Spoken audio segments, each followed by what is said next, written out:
So, good afternoon, colleagues and friends. I'm very happy to address you here at Davos. What is it that we all need to live a healthy life? What is it that we need to survive, actually? Well, we need to breathe. We need air, oxygen. We need clean air. And what is one of our biggest challenges for the future that we are all concerned about, especially this year, 2015? Climate change, global warming. So I'm here today to speak to you about the Climate and Clean Air Coalition, heading up the Secretariat hosted by the United Nations Environment Programme in Paris. So the Climate and Clean Air Coalition is the first global effort to address what we refer to as short-lived climate pollutants.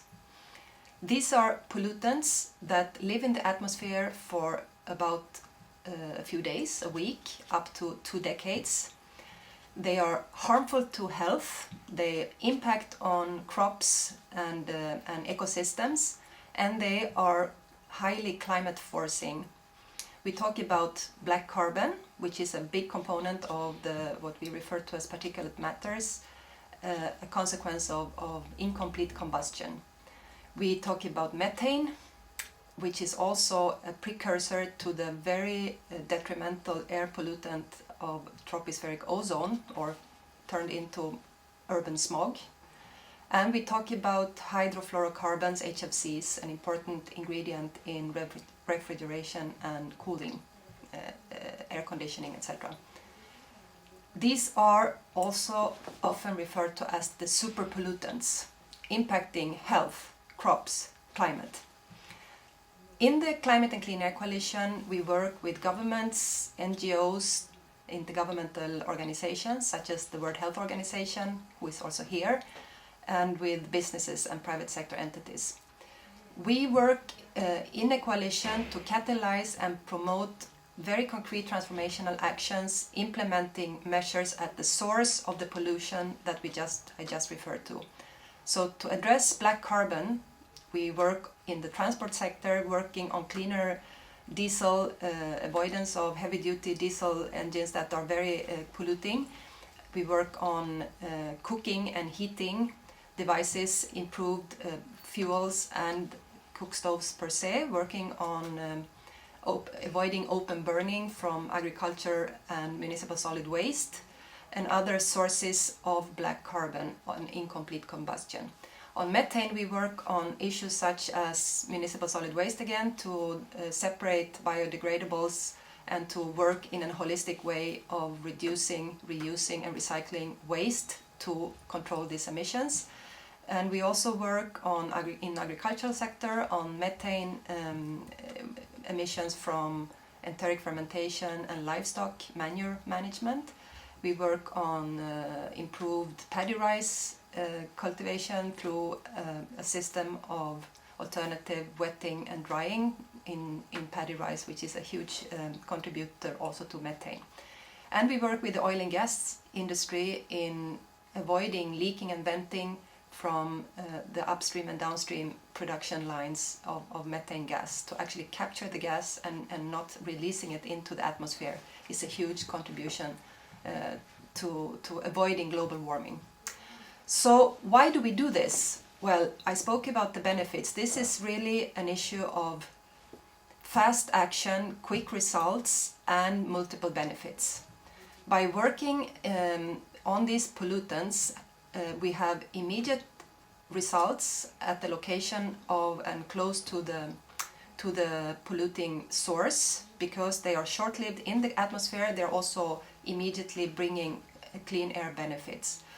We also do this for health purposes, and looking at the impact on health from particularly the ozone, the tropospheric ozone, and the particulate matters and black carbon. This is really detrimental in many ways and contribute to premature death of up to 3 million, altogether 7 million. You probably will hear this from WHO and Dr. Maria Neira altogether, but reducing the pollution from black carbon and ozone could contribute to more than 3 million premature deaths avoided per year.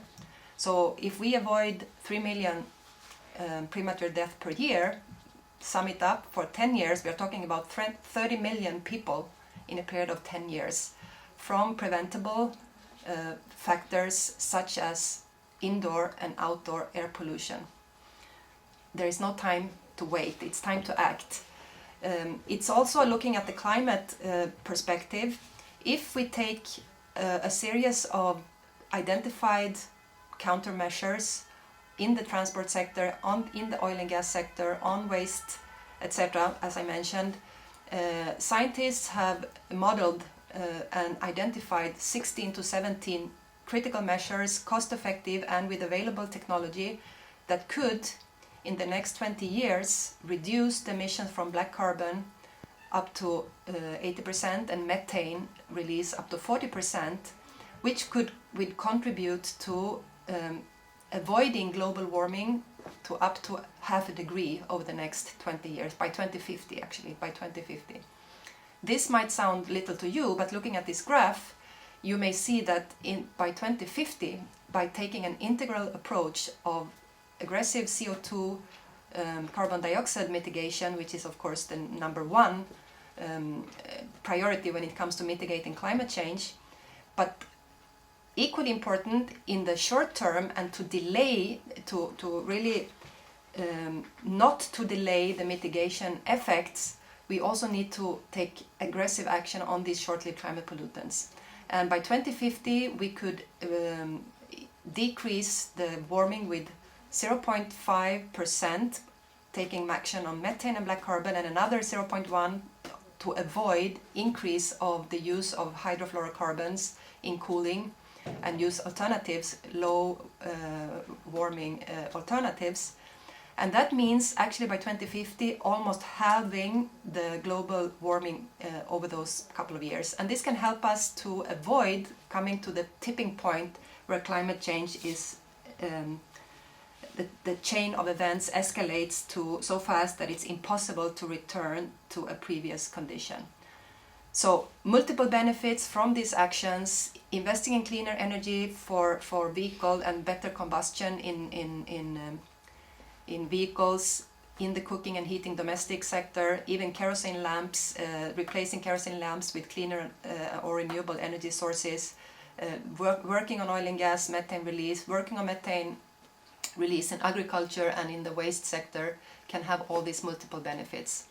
So what do we do to address this? Catalyzing action, working with governments and the private sector, businesses and financial institutions to address legal instruments, practices and also financial options to draw from existing internal sources of countries, but also in the international financial system, to be able to finance this type of action at country level, and also to provide innovative solutions to entrepreneurial and business.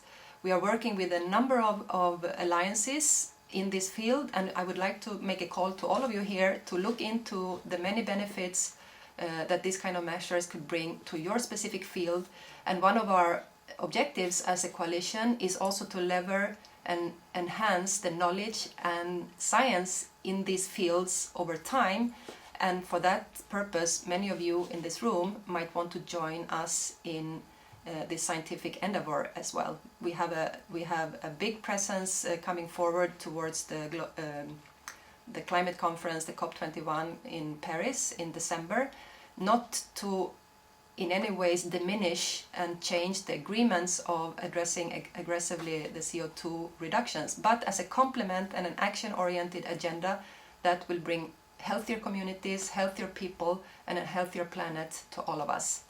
We launched a campaign with the World Health Organization about breathing life, breathe life, and this is your campaign, and have a very excellent conference moving forward, and we will continue working with you. Thank you very much.